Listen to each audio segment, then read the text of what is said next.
ሌላው በእምነት ብቻ መዳን እየተቻለ ለምንድነው በስራ ጸድቃለሁ የምትሉት የሚልም ክስ ብዙ ጊዜ ይነሳል። አሁን ያልኳችሁ አስቀድሜ ያልኳችሁ እህታችንም አንስተዋለች። እኛ ክርስቲያኖች በስራችን ብቻ እንጸድቃለን የሚል ሐሳብ የለንም። እኔ በጾሜ ብቻ ጸድቃለሁ እምነት አያስፈልገኝም የሚል የለም። ሲጀመርም የሚሰራው በእምነት ውስጥ ነው።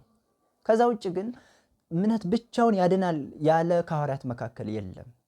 ከሐዋርያት መካከል እምነት ብቻ ሌላ ምንም ስራ እንዳትሰሩ፣ መጾም እንዳትጾሙ፣ ጸሎት እንዳትጸልዩ፣ ስግደት እንዳትሰግዱ፣ ምጽዋት እንዳትሰጡ፣ መልካም ነገርን እንዳታደርጉ እምነት ብቻ ክርስቶስ አምላክ ነው ብቻ ብላችሁ በማመን ትጸድቃላችሁ ያለ የለም።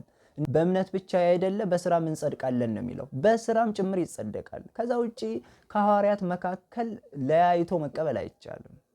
ቅዱስ ያዕቆብ እኮ ከሐዋርያት መካከል አንዱ ነው አይደለ? ስለዚህ የቅዱስ ያዕቆብ መልእክት ምን አለ?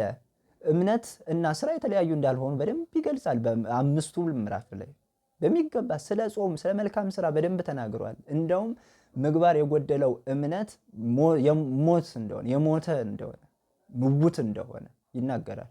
ስለዚህ በስራዬ ብቻ እንጸድቃለሁ የሚል የለም። እምነትና ስራዬን ግን አስተባብሬ ይዛለሁ ይላል። ከዛ ውጪ እምነት ጌታችን መድኃኒታችን ኢየሱስ ክርስቶስ የእግዚአብሔር ልጁ ነው ብሎ ማመን ብቻውን የሚያድን ከሆነ ሰይጣንም ይህንን ያምናል። የማቴዎስ ወንጌል ምዕራፍ 8ን ማንበብ እንችላለን። የጌርጌሴኖንን ታሪክ ማንበብ እንችላለን ሄደን። ስለዚህ ሰይጣን በራሱ የእግዚአብሔር ልጅ እንደሆነ ያምናል፣ ግን ምግባር የለውም።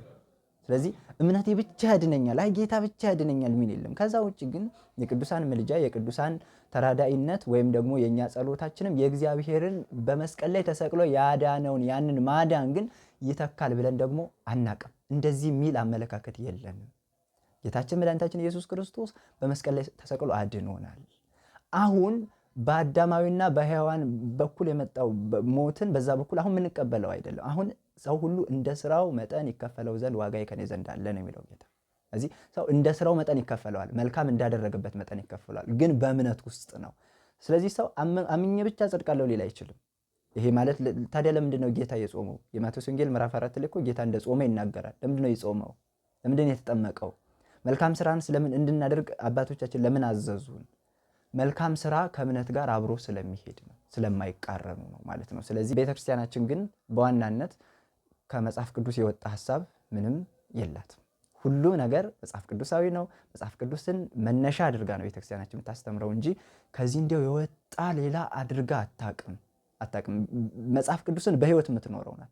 መጽሐፍ ቅዱስ ልክ ያመኑ ሰዎች ታምርን ይሰራሉ ብሎ ሲነግረን ሲያደርጉ እናያቸዋለን ማለት ነው። ደግሞ ሙት ቢያስነሱ፣ በሽተኛ ቢፈውሱ፣ ታምር ቢያደርጉ በእግዚአብሔር ኃይል ነው እንጂ በራሳቸው ኃይልና ስልጣን ይሄን አደረጉ ብለን አናቅም። እግዚአብሔር አግዟቸው፣ እግዚአብሔር ረድቷቸው ከእግዚአብሔር ጋር ሆነው ታምርን ይሰራሉ እንላለን። እነ ቅዱስ ጴጥሮስ በጥላቸው ፈወሱ እንል የለ? እነ ቅዱስ ጳውሎስን የታመመ ሰው ፈወሱ፣ ልብሳቸው ሳይቀር ያድናል እንል የለ? መጽሐፍ ቅዱስ ላይ። ታዲያ ለሌሎች ቅዱሳን ታሪካቸው መጽሐፍ ቅዱስ ላይ ያልተዘገበ ቅዱሳን ሲሆን ለምንድን ነው የማይሰራው?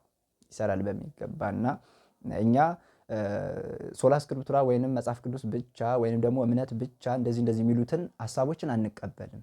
ስለዚህ ብዙ ጊዜ ምን ሰማው ብዙ ጊዜ ቤተክርስቲያን ማትቀበለውን እንደምትቀበል አድርጎ መቁጠር፣ ታመልካለች ብሎ መቀበል። እኛ እነ ቅዱስ ገብርኤልን አምልከን አናቅም፣ አድርገነውም አናቅም። እመቤታችንን አምልከናትም አናቅም። ታማልደናለች ግን እንላለን፣ ቅዱሳን ያማልዳሉ ግን እንላለን።